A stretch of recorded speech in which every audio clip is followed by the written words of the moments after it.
Hey guys. Alright, hold up. I gotta get over because a cop decided to stop up here. Hold that thought.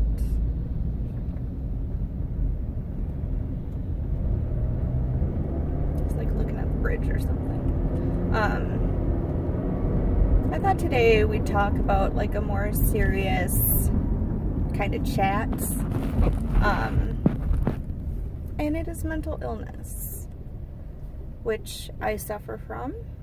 I know a lot of people in the world suffer from it.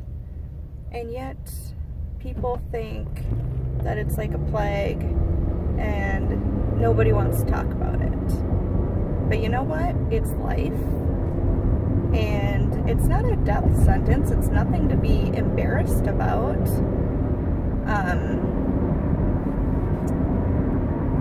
So I have anxiety, depression as well. I was just diagnosed with PTSD, which I was shocked that they said that, but because I always assume like vets and stuff, you know, they get that, but it's really just from traumatic experiences, and it's quite easy to get.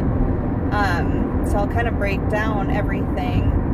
So when I was, I think I'd say 20, I mean, I knew something was up when I was younger, but I didn't know what it was.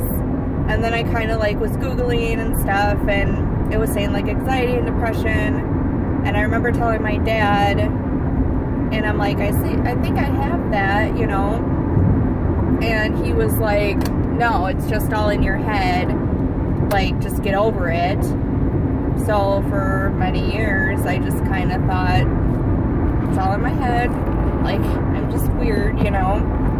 And then when I was about 20, I think, I started getting like really bad panic attacks, like crippling panic attacks, and like anxiety and all this stuff. And so I went to the doctor, and she told me that I had anxiety as well as depression. And I was like, okay, cool. Like, can you fix me? And so I was put on medication, and I think she gave me Ativan for my panic attacks, and then she gave me Celexa for my anxiety depression. And so that worked for like a couple years.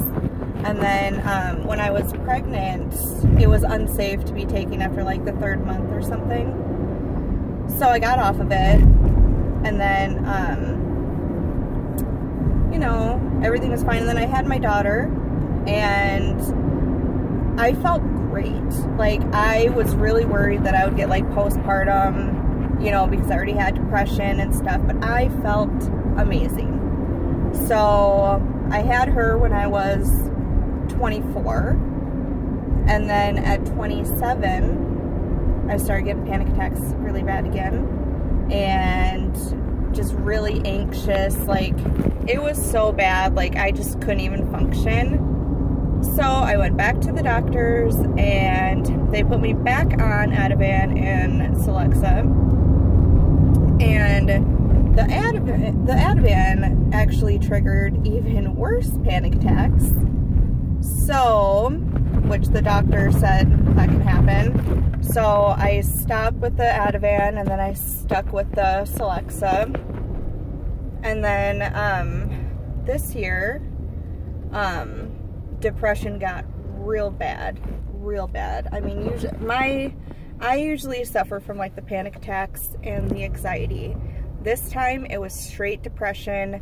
It was terrible. It's a very, very dark time. I ended up in the ER a couple times. So then we switched to Zoloft, which has been amazing so far. And I have gone to therapy before.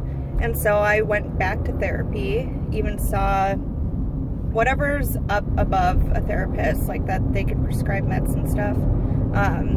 She said my meds are good, and then she's the one who kind of diagnosed the PTSD. And I was like really confused because, you know, like I said, I didn't think I would have that, but when she explained it, it made sense. So back when I was young, I was bullied hardcore in school, like hardcore. I sat at the nerd table. I didn't even talk for a long time because I was so like afraid of the bullying, and I would cry all the time. And I'd say up until about 6th grade, because then I got into volleyball, and you know, they kind of started to accept me then.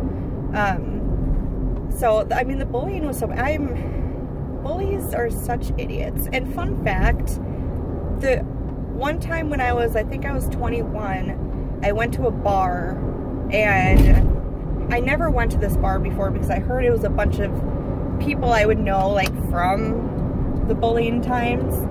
And so I specifically never went to that bar. Well, my friend wanted to go, and I was like, okay.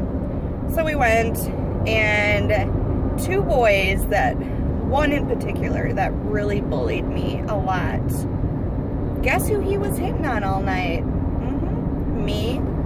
And I let him buy me a few beers, and then I was leaving, and he's like, oh, my car's this way. I'm like, yeah, fuck off, thanks for the beer. Like, no. So that was part of my PTSD, was the bullying so severely. And then when I was 21, 22, I was raped. I was drugged and then raped.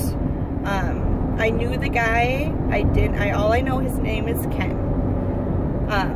And he was a regular at a bar that I would go to a lot. And I knew him, for like 2 years. And I always have a rule, always. And never take a drink from somebody and you didn't see it be poured, you didn't see it get open. Never do that. That was always my rule. And I remember he asked if I wanted a beer, and I said, I'm gonna go to the bathroom quick. I'll get it when I come back, you know? And when I came back, he had my beer and a Scooby Snack shot waiting. And in my head, I'm like, I shouldn't take this, you know, because I didn't see it. But I'm like, oh, but I know him. Like, it's fine. So I took it, lights out. Woke up the next morning naked, knew something was happening. Went to the ER. I mean, what he did to me was disgusting. And all the evidence was there. And they never pursued him, which then I moved out of state for about 3 years because I'm like, I was so angry and I was in shock, and they tried to offer me like counseling and stuff, but you're in such shock that you're like, no, I'm fine, you know. So then I spiraled into heavy drinking to kind of, you know, cope with what I was feeling. And then I kind of hooked up with a lot of guys because in my head, I was kind of in control then, you know. I was having sex because I chose to, you know what I mean? Like, it wasn't being taken from me, which is not healthy. None of that is healthy, which probably fucked me up even more because, you know, it's just disgusting.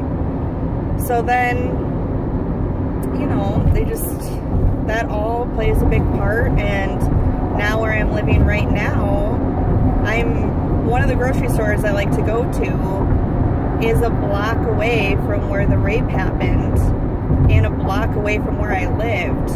And I know I was conscious because the guy didn't know where I lived. He just knew I lived in the area. So it kind of brought up the rape again. And, you know, it still makes me really angry that the police did nothing and they just kind of gave up. And I'm like, how many other girls did this happen to then? He got away with it, you know? So I'm actually kind of digging into looking up what happened. Why didn't you find this guy? You know, you have his DNA. So it makes me really upset. And then when I was pregnant, a lot of stuff kind of fell apart, and I lived in a homeless shelter for 3 months while I was pregnant. And this homeless shelter was full of drug addicts and, you know, people who got their children taken away because they couldn't stop with the drugs, and there's alcohol and there's black mold everywhere. I mean, it was disgusting. And when I say I've lived life, I have lived, honey. Like, I have, I could probably write a book about how not to live your life. So, like I said, I'm on Zoloft now. Doing a lot better. But you know what? It's a temporary fix because I will always have mental illness. Meds help. And some people can do it without meds. I've always, you know, I love that idea. But if I need help, I'm getting help, you know? It's nothing to be embarrassed about. Yeah, it sucks when you go to the emergency room and you're like, why am I alive? I don't want to be here anymore. You know, like, that's not pleasant to talk about. But, you know, you just gotta help yourself. And if that means going to the hospital and, you know. But I also had my best friend who was married to my cousin for 10 years. She was bipolar really bad.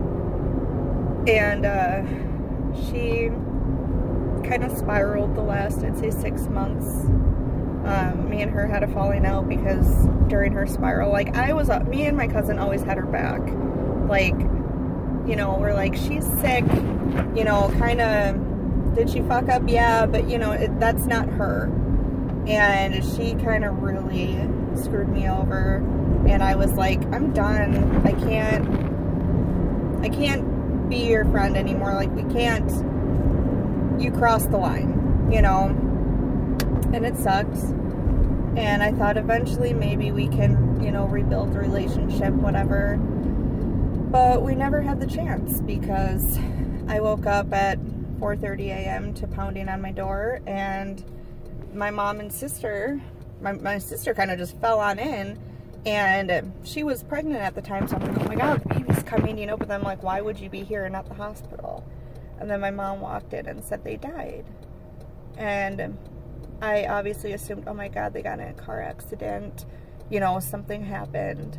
And she actually shot him in the face and then shot herself. And I miss her. I miss both of them. I miss her, and sometimes things will remind me of her.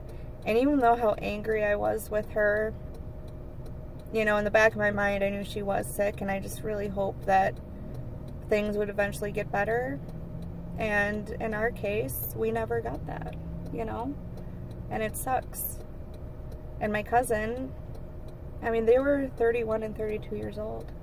That's way too young, you know? It's just really sad. And some people don't make it out of mental illness. And it is a struggle.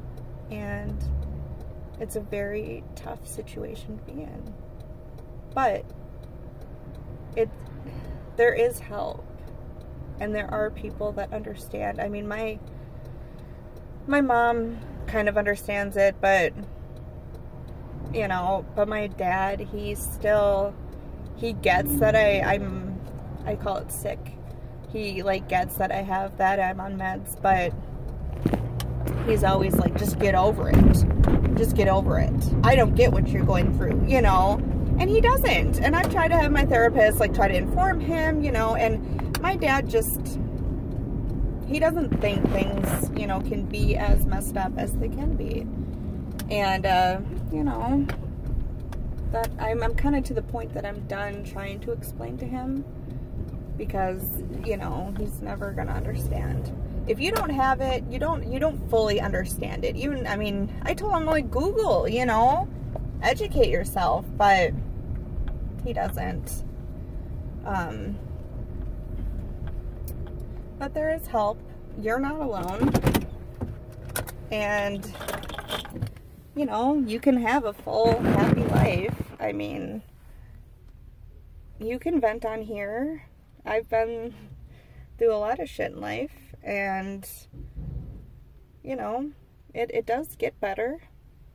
And I think we should all kind of just help each other out and be there for each other and try to understand what we're all going through, you know?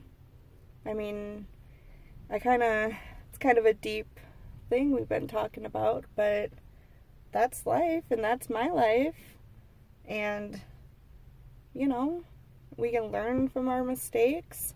I mean, if back then when I was drinking all the time and stuff, my nickname at the bar was Scrappy Doo because I was small and I would fight anybody. You look at me the wrong way, we're fighting, you know?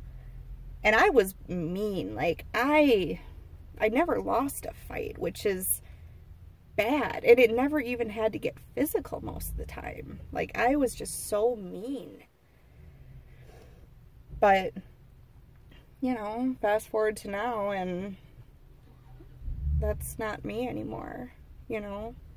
We change, and we learn, and the mistakes happen, but we learn from them. I wouldn't want to have been my friend back then, you know? And I've also cut out many people in my life because they're negative or they're toxic or, you know, they use you. And I'm so, like, I always try to help people. And, you know, money, if I have money, I'm gonna help you. If I don't have money, I'm gonna try to help you whatever way I can. But then it gets to the point when people don't help you when you really need it, and then you're like, oh, remember that time that I helped you and you can't even answer my text, you know? So, and that goes for family too. I've cut out all my mom's side of the family just because, you know, they think they're so much better than us because they're from my grandma's first marriage, and they think they're, you know, they have money, we never did, and they're just better than us. So I just kind of cut them out. And then living with my grandma, I've seen a lot of drama from my dad's side and how they take advantage of my grandma and all this stuff. And I just, you know, I cut them out too because I don't need that. I don't need fake people. You don't need fake people. You just need to be happy. And I mean, my best friend, I'm not gonna lie, she's 75 years old. No joke. Her name is Elizabeth, and we go shopping, and we go to movies, and we go eat. She used to work at the salon with me, and she's my best friend, and I love her so much. She's like almost like a mom, you know, and we always say that I'm her adopted daughter, but she's my best friend, and she's a good person, and she, you know, you just have to do that. And I'm not embarrassed to say my best friend's 75 years old. Shit, she's probably better than your best friend. So, alright, well, I'm at work, and I hope this maybe kind of helped you. If you're going through stuff, if you want to be more in depth with certain topics, let me know. But like I said, it's an ongoing thing, and it's never over. But we got this. And it's really fucking hot in the car. It's like 84 degrees in here, so I'm gonna head in. Okay, bye.